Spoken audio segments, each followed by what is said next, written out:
अस्सलाम वालेकुम। मेरा देहात कट्टे हुआ मेरे निक्के निक्के बच्चे हैं, 5 मेरे बच्चे हैं जी। छोटे छोटे बच्चे हैं, कोई कारोबार करने जोगा सा नहीं है।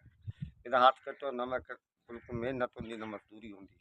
असा खावा तो बिल्कुल मजलूम है जी। इस बात सारी मदद की जाए जी। मेरे हाथ कट्टे जी 10 साल हो गए, बिल्कुल मैं महरूम हाँ। पहले मैं जिमीदारा करता, उस तो बाद मेरा हाथ कटी गया, मैं फारग हो गया।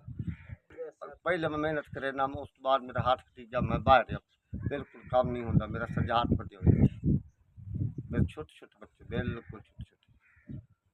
SVS उन्होंने 4,000 पहुँचाया है।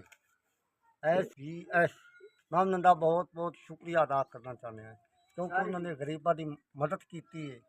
अल्लाह उन्होंने बहुत बहुत शुक्रिया अदा करना चाहते हैं भाई, उन्होंने भला करे। अल्लाह उन्होंने इस उस जहान का भला करे जिन्हें साढ़े वास्ते मेहरबानी की है। अल्लाह उन्होंने बच्चे की हयाती करे।